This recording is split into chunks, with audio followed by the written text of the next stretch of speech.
Happy Friday, MJ traders and investors, and what a Friday it was. Today is March 22nd. It's Rod with Powell Group. Thanks again for joining us on The Pursuit of Wealth, your home for MJ stocks, crypto assets, news, and interviews. Also home to the best MJ community.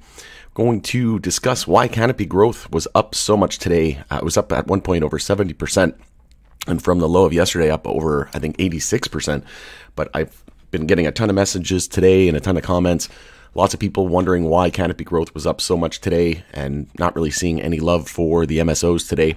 So LP gang all the way today and not so much MSO gang, but we're going to discuss all of that and more. I'll give my thoughts and opinions and the reasons why I think Canopy Growth was up so much, mainly just because it was beaten down the most, right? We tend to see the names that are beaten down the most tend to gain the most when there's any kind of news, right? So Canopy was absolutely destroyed over the last couple of months, whereas a lot of other names were bouncing and going to monthly higher highs. And CGC, MJ, the Canadian MJ was trending down lower, so that's why we've seen them explode a lot higher today. But there's tons of other reasons why as well, which we're going to discuss in this video. But before we do, make sure to smash like. It helps support me in the channel. It doesn't cost you anything. If you're new, you can subscribe, all that good stuff. You'll be notified on any future videos or when I go live. And as always, this is not financial advice. This is for entertainment purposes only. I do hold, for full transparency's sake, Canopy Growth in my MJ portfolio.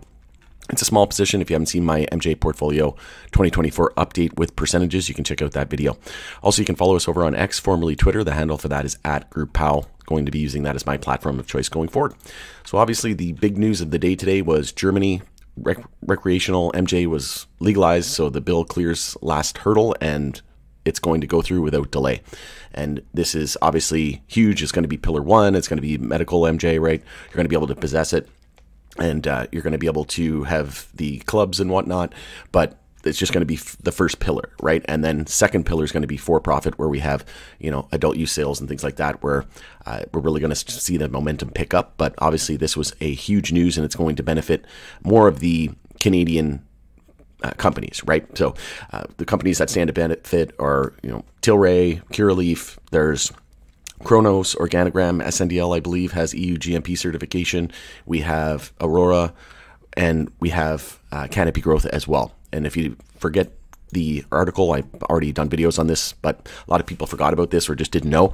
Canopy Growth announces EU GMP certification, and that's good manufacturing practices of Kincardine cultivation facility. So this allows them to export, right? And as you can see here, Canopy Growth celebrates passage of MJ legalization in Germany. So in addition to the cultural significance of Germany's MJ legalization progress, these changes present a unique opportunity for Canopy Growth to expand its commercial presence in the country through the German-based and world-renowned Storz & Bickel vaporizer brand, as well as the company's medical MJ product offerings through Canopy Medical, which collectively position Canopy Growth as a top 3 player in the German MJ industry. So a lot of people, I'm surprised that didn't know that. Also, Government of Canada tables final report of the legislative review of the MJ Act. I've been saying for a while now that we were expecting a spring release.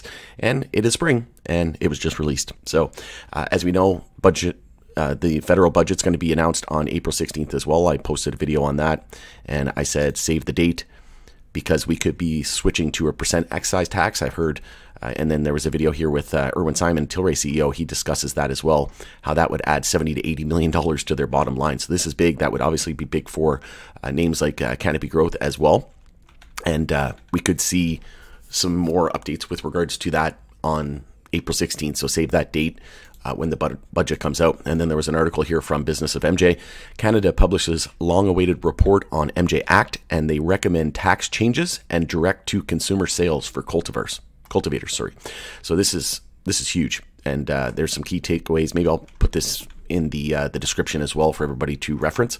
But all of this strung together is why Canopy was up so much today. We also had Treasury Secretary Yellen says passing MJ banking bill would be desirable to address real problem. And obviously with all the chatter, all the attention that MJ has been getting, right, with talks of reforms, rescheduling, and there's, like I said in the previous videos, it's not a coincidence that these tax breaks and excise tax changes are coming to Canada around the same time where rescheduling to Schedule 3 would more than likely happen, which would eliminate 280E, right? So those are the two biggest problems right now hindering the industry is 280E and excise tax in Canada, right? It's a taxation problem. So this is going to be huge. And as I said, I think we're going to get rescheduling to Schedule 3. Then we'll get safe banking uplisting the NYSE and the NASDAQ, and then we'll get full-blown legalization through, more than likely through the same thing that Germany did, removing it from the Controlled Substances Act, right? So effectively descheduling it rather than Congress creating legislation, right? So I think that's the most likely scenario. We're already seeing it, how it's playing out in Germany. And like I said, that's probably going to be the most likely scenario. And they'll want to get the big banks like your Goldman Sachs, your JP Morgans, your Morgan Stanleys position. So they'll reschedule it to Schedule 3, then safe banking, uplisting to the NYSE and the NASDAQ, get Wall Street banks, nothing happens without them. So got to get them positioned, right? And then they'll legalize it. That's what I think is going to be the chain of events in the U.S., south of the border here in Canada. Also, Chuck Schumer circulates petition for MJ banking bill as pressure builds for vote. And then something I forgot to mention as well is they're looking to increase the edibles from 10 milligrams to 100 milligrams here in Canada as well. So I think that's going to happen, and that will only help kind of get people convert people from the illicit market to the legal market, right? So this is all great for Canada. And we also have, Florida decision expected by April 1st, whether it's on the ballot or not for 2024. And then more than likely going to go into effect in 2025. We have Pennsylvania, Ohio, Germany, all of this. It's a perfect storm, right? So this is great to see as well. And then again, just reiterating the fact that Canopy Growth stock was completely hammered over the last couple of months. So when you have a string of news pieces like this that are super bullish, right? Canopy Growth would stand to benefit greatly from German medical Pillar 1 and then Pillar 2, and then also the changes in excise taxes and the milligrams, right? 10 milligrams to 100 milligrams. This is only going to all help in the grand scheme of things. And then I posted this video here as well. I posted this comment on X. So I said CGC had record weekly and daily volume today. The daily volume was 66.25 million shares at the time of posting. So that equates to roughly $463 million traded. And that was just on the NASDAQ alone. That's not even factoring in the Toronto Stock Exchange, right? And other exchanges. GTBIF, 448K shares traded for comparison. Only about $6.2 million traded. And then I said Tilray had 95.584 million shares. Forgot to put the million there. So about $219.8 million traded.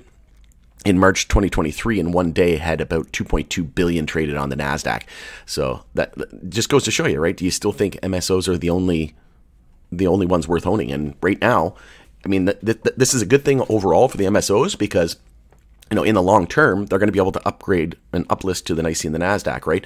So when they're on the NASDAQ, they'll see this capital inflow, and then there's so much growth right ahead, right? That we don't even see the real money here yet playing in these names. And like I said, Aurora, Canopy, Tilray, I think Aurora and Tilray, I think it was around the same time in March 2023, in one day, they had over $2 billion traded just in one day alone, just on the NASDAQ. So that is crazy to think about, right? So again, until MSOs uplist to the NYSE and the NASDAQ, we're going to continue to see the CGCs, the Tilrays, the Auroras, the SNDLs, the high tides of the world continue to get most of the volume because that is where the big money is at, right? They can't buy it on OTC. Most can't buy on the OTC. Most can't buy in Toronto exchanges, Canadian exchanges. So it's where the money flocks, right? And I know people that can't even buy MSOS ETF because it's being blocked by their broker, right? Even though it's traded on a U.S. major exchange. So there's a lot of manipulation going on, and I think that's a big thing to be aware of. And then shout out to Dark Shadow 11. He said MSO gang have been very quiet this week, and I think that is very true. And I said, yep, I said that in the POW Group private community today. Silly retail, tribalism is for kids. Hashtag LP gang, hashtag MSO gang, hashtag gotta own them all. Because, yeah, I own, look at my MJ portfolio 2024 update with percentage breakdown. I own a mix of both, right? I own picks and shovels as well, the retailers. I own, Canadian producers, American producers. I own American retail. I own Canadian retail. I own ETFs both in Canada and the US. So, there's no reason to be tribalistic. We need all boats rise together, right? A rising tide, a rising high tide lifts all boats, right? So we want all companies to win, and there's enough for market share and room for all of these companies to thrive, right? And it's only going to help the industry and spread the MJ gospel, if you will. That's truly why I was put on this earth, in my humble opinion, to spread the MJ gospel. And absolutely love this industry and everybody in it, and all of you listening as well. And I'm here to spread the the MJ word and get the medicine of the future out to as many people as possible. But as you can see from the low of yesterday, Canopy up over 86%. And then just from a few days ago, in about a week, it's up 187%. So this stock can absolutely melt faces. And this is just something you don't see in like Amazon stock or Apple stock. Like how long did it take for Amazon and Apple and Nvidia to go up 100, 200%, right? Like Nvidia is a little bit of a different beast, but you know, when you're into the trillions and trillions of dollars in market cap, you know, you're not going to see these kind of life-changing gains. And yeah, look what happened the last time on the HHS recommendation. It went up 462%. And then this time we are up almost 200% in just about a week, right? So this is the reason why, you know, I'm here. I'm not here for taco gains. I'm not here, you know, I see people that are traders, that's fine. But, you know, if you're here to squeeze out 5, 10%, like you can do that in any names. Like MJ is going to create generational wealth, right? And this is a once in a lifetime opportunity. It's only going to be legalized at the global level once, right? So in my opinion, you're just completely out to lunch if you don't have a long-term bag in this thing. If you want to trade, great, but you got to have a long-term bag, in my opinion, and just dollar cost average, buy the lows and wait 5, 10 plus years. Data shows those who buy and hold end up do way better, right? Imagine if you bought Amazon in 2001 when it dropped 95% in the .com era bear market, right? It'd be way better than any trying to time anything, right? And way less stress too. But if you want to have a trading account, by all means, not telling you to buy, sell, or hold or what to do. This isn't financial advice, as always. But, you know, in my opinion, I have a long-term account, right? It's in my TFSA, tax-free savings. I'm going to hold that for many, many years, at least until the U.S. legalizes. And then I have it in a shorter-term account as well in my RSP, where I do a little bit more day trades and swing trades, that type of thing, right? So the reason why MJ and Canadian MJ and CGC was up so much today is because of all of what I just said, but also because CGC was up so much today because it was beaten down so much, right? Over the last couple of months, you know, from the high of January to the low of this month, we were down about 46%. So for contrast, let's go over to MSOS, the ETF in the US, and over the last 3 months to where we are now, we're up 45%. So it's the exact opposite, right? So we're seeing them kind of run inversely to one another. And again, it's just because of, you know, the fundamentals and rotation game. And everybody thinks that, you know, the US companies are the only ones worth owning. But again, not a coincidence. We're seeing this excise tax shift from a flat fee to a percentage fee. That's going to be huge for the Canadian LPs, right? And then Germany, they have a huge head start there. The only real one in the US that can benefit is Cureleaf, right? So that's why Tilray is my biggest position, Cureleaf my second biggest position, and then I think MSOS is now my third biggest position. So, but not tribalistic here, right? I love all MJ, right? I don't judge any, you know, I don't think that there's any company, you know, if there was one company that I could pick and only had one choice, it would be Tilray, and then second would be Cureleaf. But, you know, you don't have to pick one. That's the great thing. You can own multiple, right? Why not? There's going to be winners and losers both sides of the border, north, south. And there's going to be winners and losers abroad as well, not just in Canada and the US, right? But the reason why, like I said, is because we were absolutely destroyed over the last few months. And just from the highs of the September move there on HHS recommendation, we were down 85%. Like, that's insane. So for us to be up 70% after an 85% drop, you know, this shouldn't be of surprise. Plus, from the low there, we had no monthly resistance up until 835. So we had no monthly resistance for about 194%, right? So the great thing about big pullbacks is usually big jumps come after. As long as the company's, you know, financially sound, and I think CGC is going to be fine. There could be more dilution coming down the pipeline for sure. They just did a reverse split, right? 1 for 10. But that's not the end of the world, right? Tons of companies have done it. And then also, CGC is going to have Germany now, right? Which is double the population than Canada. So this is going to be great for them, for their Canopy Medical, Stores and Bickle, or ancillary company, right? And then they're looking at like picks and shovels and whatnot. And then they're also looking at CUSA, right? Canopy USA. So they're still sorting out the details with the SEC, the Securities and Exchange Commission, and the NASDAQ, right? There's a lot of requirements there, and you know, things that this hasn't been done before, right? Creating this Canopy USA entity, holdings company, and they're trying to put everything in the US assets under that umbrella, right? So that could be huge as well. They also have the acreage deal, right? If federally permissible. So there's lots to like here. And again, a lot of people were saying that, you know, they're focused on the US, but the US could be years before they fully legalize it, which I agree with. But now we have Germany, medical, first pillar, and then second pillar, adult use and recreational sales. And this is going to be a great stopgap to get them by until the US legalizes. So this is huge in my opinion. And then we're also very close to seeing the EMA 12 and 26 bull cross this time around. I said this time when we had this huge move, the only thing that concerned me is we didn't have the weekly EMA 12 and 26 bull cross, and it was so close, so far away from happening that I knew that there was going to be a pretty big pullback, right? And then, yeah, from that high to the low there, before we really started to bounce again, it was down 75%, but down about 85% from the recent low here. And here we are very, very close to seeing that EMA 12 and 26 bull cross. So that's step number one. Then we need to confirm a monthly uptrend. And then we're still multiple months away from confirming a monthly uptrend. We're in a monthly downtrend on Canopy.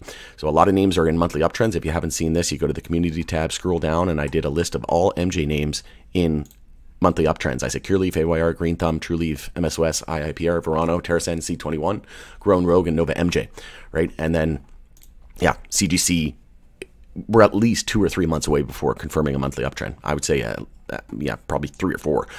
But the bigger the bounce here on this monthly time frame, the more room that's going to allow for a higher low to form. And then also, we want to see a golden cross with the 50-day crossing the 200, 50 below the 200. When that crosses, that's a golden cross. Look what happened last time on HHS recommendation. Again, we didn't see that. We didn't see the weekly EMA 12 and 26 bull cross, and we were nowhere near confirming a monthly uptrend. So we knew that the pump was probably not going to sustain itself. This time around, we're very, very close to seeing that golden cross, and we had record daily and weekly NASDAQ volume, and we very well could set a record monthly volume as well this month. The record NASDAQ volume to beat is 211.983 million. So for this month, we're at 151.524 million. And after the weekend here, when everybody digests all of this news, we very well could breach that and set a new monthly record volume as well. But great to see weekly and daily record volumes there on the NASDAQ. We also had a weekly and stochastic and MACD bull cross, and we're way back above the 10-week moving average there, so it's looking really, really good. We're also getting above the 50 weekly, which last time we got above it and we pulled back right away. So if we can close over that 50 weekly there at 641, that's going to be very bullish. And then we have the 100 there at 1896, and then 104 is the 200-week moving average. A lot of their names starting to trend back to their 200 weekly moving averages. GTBIF came within a couple percent. If you take a look at Cureleaf, a couple dollars, and then Cureleaf, same thing, couple dollars away, and then MSOS hasn't been established yet. AYR, WF didn't really get as close. Trueleaf got within $6 of it. So again, Tilray, some of our other names getting above their 50 weeklies. A lot of names are starting to trend back there. High Tide, it got above its 100. So again, that's the trend right now, is we're starting to get very close and back to our 200 weekly moving averages. So if we take a look at CGC, that would push us at $104. I don't think that's going to happen anytime soon, but anything's possible at this point, right? If we get rescheduling news, oh man, if this momentum continues, it's going to be intense. If we get a few things stringed together, Florida on the ballot, oh man, there's a lot here going on. And then safe banking as well. Like, what more catalyst could you want other than full-blown legalization? But as we know, they're going to take an incremental approach. They got to get the big banks positioned first before they do anything like that. We can't do anything too crazy, right? Nothing goes in a straight line forever, and nothing happens without the big Wall Street banks, right? We know how greedy they are and how manipulated the market is. So we have to be aware of this. But this is looking really, really, really, really good. And then in terms of the monthly resistance, we have key resistance there at 835. The high was 799. After 835, we've got a lack of resistance until 1920 there on the price action. So yeah, it's very possible that we see that 100 weekly there at 1896, because that's also next price action. So the key resistance here in the short term is 835, and then a lack until 1920. We also have the EMA 12 there at 1083, and nothing after that until EMA 26 at $39. So this is fun. Fireworks are starting to heat up, and in my opinion, it is only the beginning. And then we could see other states start to legalize as well, and other countries. We know, Germany is just the first stepping stone in the EU, and it's just a game theory playing out. Once one falls, they all fall. It's a domino effect, right? So I'm excited. Smash the like if you're excited going in it there, though. Let me know what you think of all of this news. Crazy day today. Hope it continues into next week. Love each and every one of you. It's Rod with Power Group. Thanks again for joining us in the pursuit of wealth. Have a fantastic weekend, and we'll see you again in the next video.